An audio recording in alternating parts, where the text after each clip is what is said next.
Hello friends, welcome to my channel R K G S T helper. Friends, new video में आप सभी का स्वागत है। तो आपने जैसा कि थंबनेल देखा कि अब जीएसटी में ब्याज पोर्टल के अकॉर्डिंग नहीं, इंटरेस्ट लॉजिक के अकॉर्डिंग लगेगा। ठीक है, पहले जब आपकी रिटर्न डिले होती थी तो आप डे बाय डे जो इंटरेस्ट वैल्यू के अकॉर्डिंग आप पे चार्ज होता था। वो चाहे आपने इलेक्ट्रॉनिक कैश में एडवांस जमा करके रखा हो, सिर्फ कुछ कारणवश आपकी रिटर्न लेट हो गई हो, और चाहे आपने जानबूझकर डिले किया हो, तो इन दोनों कंडीशन में आपके ऊपर इंटरेस्ट जितने दिन का डिले होता था उसके अकॉर्डिंग लगता था। तो अब ऐसा नहीं होगा। डिपार्टमेंट ने एडवाइजरी निकाली है कि अब आपके इंटरेस्ट लॉजिक के अकॉर्डिंग लगेगी, आपके पोर्टल की मनमानी नहीं चलेगी। तो इस डिटेल वीडियो में डिस्कस करने के लिए आपके लिए आया हूँ। तो वीडियो के अंत तक बने रहें और चैनल को लाइक एंड सब्सक्राइब करना मत भूलें। ऐसे ही इम्पोर्टेंट अपडेट्स आपको इस चैनल पे मिलते हैं। तो चलिए स्क्रीन पे चलते हैं और बात करते हैं, समझते हैं कि क्या क्या उसमें सीक्वेंस बताए गए हैं, क्या हमको फॉलो करना है रूल एंड रेगुलेशन। तो स्टेप बाय स्टेप समझते हैं। चलिए स्क्रीन पे चलते हैं। कि आपको advisory on interest collection and related enhancement in GSTR 3B, ये एडवाइजरी पोर्टल पे आप लोगों को दिख रही होगी। मैं आपको जैसे पोर्टल पे दिखा दूं, ये एडवाइजरी 30 जनवरी 2026 को आई हुई है। तो मैंने इसको डाउनलोड कर लिया है और अब स्टेप बाय स्टेप इसको समझते हैं। It is hereby informed that the January 2026 period onward the following enhancement have been made in filling GSTR 3B। तो ये जो चेंजेस आए हैं जनवरी रिटर्न की, जब रिटर्न फाइल करने जाएंगे, जैसा कि आज 2 फरवरी है, तो अब जनवरी की रिटर्न जब फाइल करने हम लोग जाएंगे, GSTR 1 फाइल करेंगे, 3B फाइल करेंगे, तो ये रेगुलेशन लागू हो जाएगा जनवरी की रिटर्न में। तो डिपार्टमेंट ने इसके लिए update in interest computation for GSTR 3B, एक इंटरेस्ट कंप्यूटेशन करने के लिए इन्होंने टेबल नंबर 5.1 जीएसटीआर 3B में इंसर्ट किया है, जो कि वन लाइन जो आपके टैक्स पेमेंट को ऑफसेट करता था, रूल 88B1 में चेंजेस लेके आया है डिपार्टमेंट। तो इसको मैंने थोड़ा सा क्लियर करने के लिए, थोड़ा अपनी लैंग्वेज में समझाने के लिए मैंने इसको कर लिया है कि जीएसटी का ब्याज का नया नियम, जो पैसा सरकार के पास पहले से कैश लेजर में है, अब उस पर इंटरेस्ट नहीं लगेगा। तो अब मैं इसी की बात करूं, जैसे कि आप एक बार अगर समझिए बात को, मैं आपको इंटरेस्ट का रेट जो आप लोगों को पता है कि 18% चार्ज होता है। ठीक है, पहले क्या होता था कि सपोज दैट कि जनवरी की रिटर्न मैं अगर 15 जनवरी की बजाय मैंने यहाँ जो जनवरी लिखा है, अब इसको अगर इसको फरवरी लिख देता हूँ। ठीक है, यहाँ पे फरवरी कर दिया। ठीक है, अब जनवरी की रिटर्न जानी है और 15 फरवरी को आपने क्या किया, रिटर्न फाइल करने के बाद जो आने वाली 15 फरवरी है, आपने क्या किया, 1 लाख रुपए इलेक्ट्रॉनिक कैश में जमा कर दिया, ईसीएल में जमा कर दिया, इलेक्ट्रॉनिक कैश लेजर। ठीक है, अब आपकी तो मंशा ये नहीं थी कि आपने तो एडवांस पे कर दिया, ऐसा कई लोगों ने पिछले मंथ तक करते आए हैं। ठीक है, अब आप क्या हुआ, कुछ कारणवश आपकी जो ड्यू डेट 20 जनवरी थी वो मिस हो गई आपसे। ठीक है, आपसे मिस हो गई और कुछ आप क्या करें कि रिटर्न 25 फरवरी को फाइल करने जाए। ठीक है, तो अगर पहले का केस होता, पहले की सिचुएशन होती, तो और जब रिटर्न आप फाइल करने गए, आपने एडवांस तो 1 लाख पे कर देता, उस समय आपकी 50,000 की और आपकी लाइबिलिटी निकल आई। आपने एज्यूम करके 1 लाख जमा कर दिया था और बाकी जब आप फाइल करने गए अपना 3B, तो आपकी एक्चुअल लाइबिलिटी 1.5 लाख निकली। अब दिसंबर 2025 तक सिस्टम क्या करता था कि ऑटोमेटिक कैलकुलेट करके आपकी जो टोटल देनदारी 1.5 लाख पे 18% आपके 5 दिन का इंटरेस्ट ऑटो कैलकुलेट कर लेता था। ये बात समझ में आई कि अब तक आप पूरे, भले आपने 1 लाख रुपए जमा करके रखा था इलेक्ट्रॉनिक कैश लेजर में, लेकिन जब आप ऑटोमेटिक कैलकुलेट करने जाएंगे तो अब तक क्या कहता था कि ये, क्योंकि 1 लाख रुपए आपने भले मेरे पास है, लेकिन आपने उसको ऑफसेट नहीं किया था, अपनी रिटर्न को ऑफसेट नहीं किया था, इसलिए आपकी पूरी लायबिलिटी पर इंटरेस्ट लगेगा।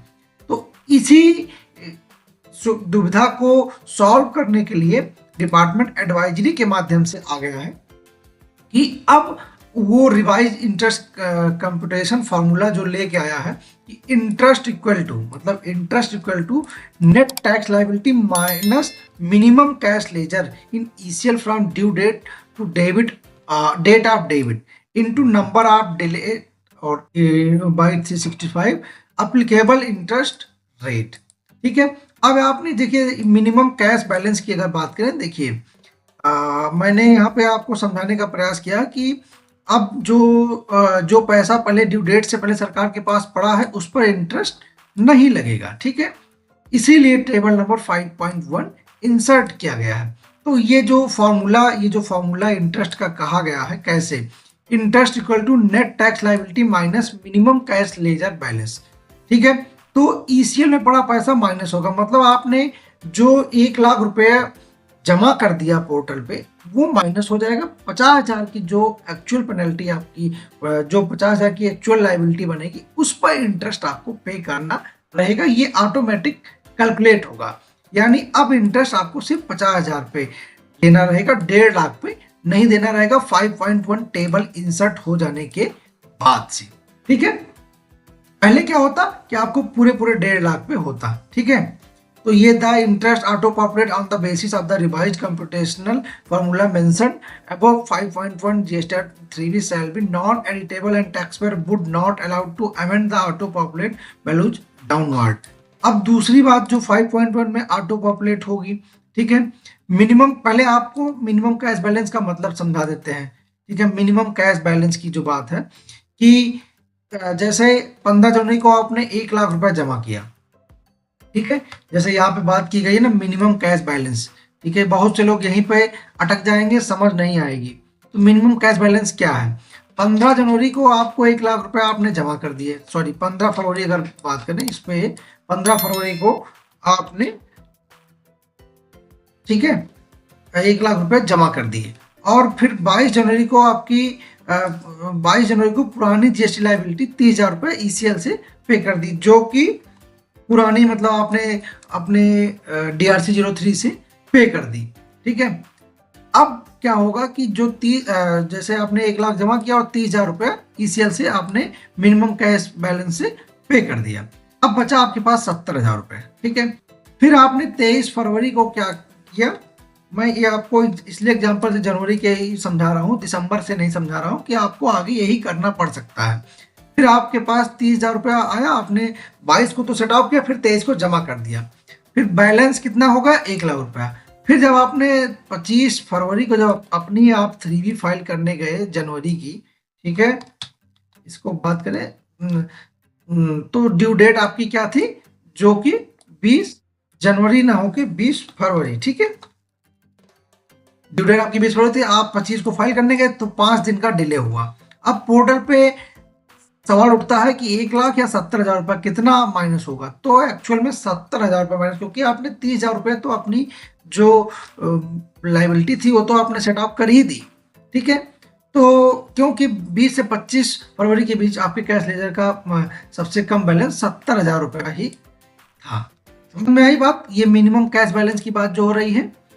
मिनिमम, देखिए यहाँ पे बात पूरे जो 15 फरवरी से नहीं हो रही है, यहाँ पे मिनिमम कैश बैलेंस की बात हो रही कि जो ड्यू डेट के बाद, अब देखिए यहाँ पे लिखा ना ECL from the due date to debit, date of debit.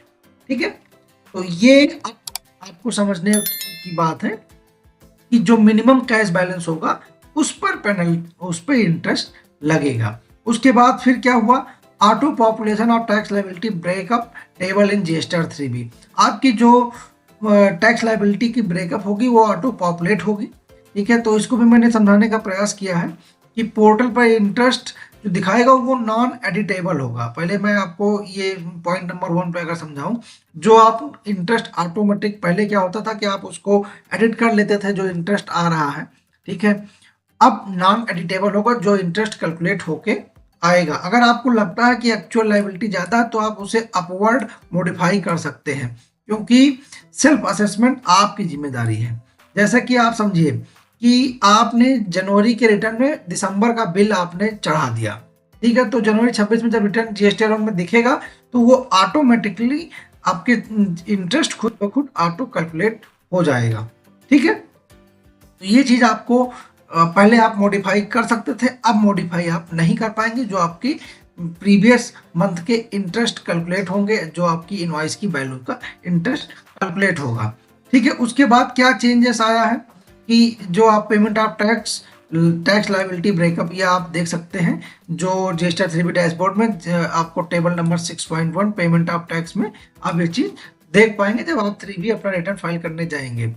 अब उसके बाद देखिए update table 6.1 suggestive cross utilization of ITC.